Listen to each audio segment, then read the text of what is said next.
Arkadaşlar merhaba. Bugünkü dersimizde Mitsubishi PLC'deki özel röleleri öğreneceğiz. Her bir özel rölenin farklı kullanım yeri vardır.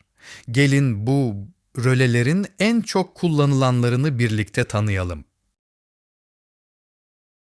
İlk olarak buraya bir kontak ve bir bobin ekliyorum. Sonra SM400 kontağı ile başlıyorum. SM400 komutunun ne işe yaradığını öğrenmek için buradaki soru işareti yani Help tuşuna tıklıyorum. Tıkladığım zaman beni Manuel Weaver sayfasına gönderiyor. Burada her özel kontağın tek tek açıklaması.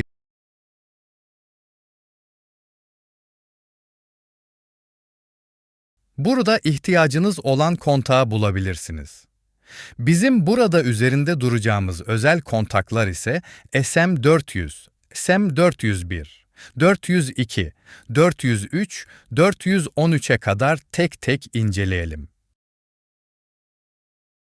Zaman kaybı olmaması adına önceden özel kontakları programa yerleştirdim. Şimdi simülasyonumuzu başlatabiliriz.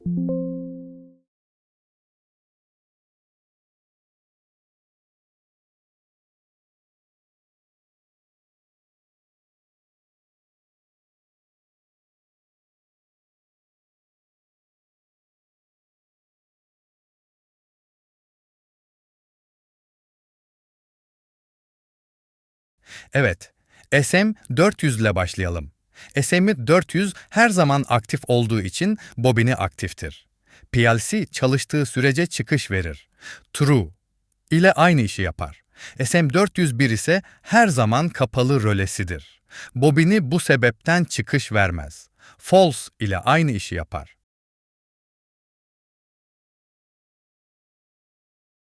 SM402 ise sadece PLC run moduna geçtiği zaman birinci skende aktif ediyor. Ardından tekrar pasif duruma düşüyor. Bunu nerede kullanacağız diye soracak olursanız. PLC start aldığında başlangıçta bir işlemi bir kere yapmasını istersek bunu kullanırız. SM403 ise bunu tam tersidir. Yani ilk başlangıç skeninde kapalı konumdadır, ardından sonraki skende açık duruma geçer. SM409 ise 10 milisaniyelik clock pulse'i verir. Bu programda simülasyon scan time yetişmediği için gözükmez. SM410 ise 100 milisaniyelik clock pulse'i verir. Bunlar yine programda simülasyon modunda gözükmez fakat çalışır. SM411 ise 200 milisaniyelik clock pulse'i üretir. Simülasyon ekranında bobin çıkışı sağlıklı bir şekilde gözüküyor. SM412 ise yarım saniyede bir çıkış veren sinyaldir. Yarım saniye aktif, diğer yarım saniye ise pasif olur. SM413 ise 1 saniye boyunca çıkış verir. Sonraki 1 saniye vermez. Yani 2 saniyelik clock pulse'i sağlar. Bunu şu şekilde bir örnek verebiliriz.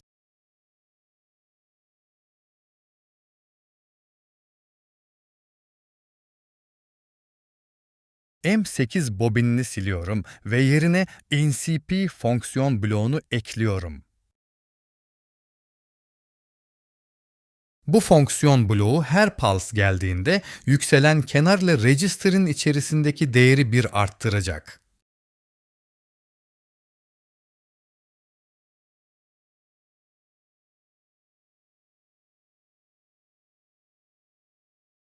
Görüldüğü gibi bu şekilde sayıcı devrelerine eklenebilir.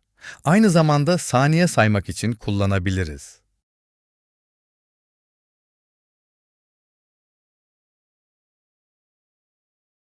Ayrıca bu özel kontakları kütüphane olarak nereden bulacağımızı görelim.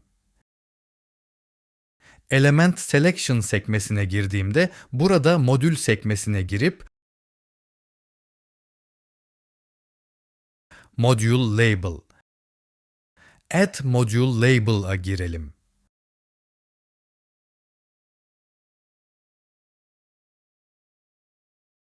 Burada bütün özel röleleri görebiliriz. Bizim istediğimiz SM400 burada da mevcut. Bunu sürükleyip istersek burada da kullanabiliriz.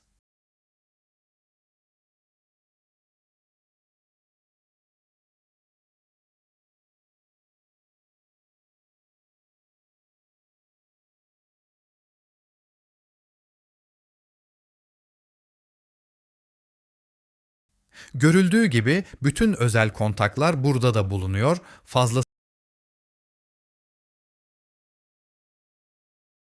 Burada çok kullanılan bir kontak daha mevcut. SM50 özel kontağı. Bu PLC error'a geçtiği zaman kırmızı ışığı yandığında söndürmek için kullanılır. Bunu kullanmanın en iyi yolu, eğer programımızda arızaları resetleyen bir arıza, reset butonumuz varsa reset tuşuna paralel olarak bağlayabiliriz.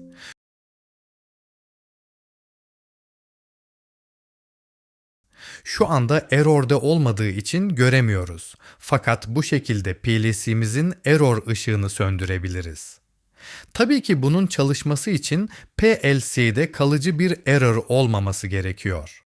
Videomuzun sonuna geldik. Videolarımızın devamı için beğenip abone olmayı unutmayın. İçerikler hakkında merak ettiğiniz kısımları yorumlara yazabilirsiniz.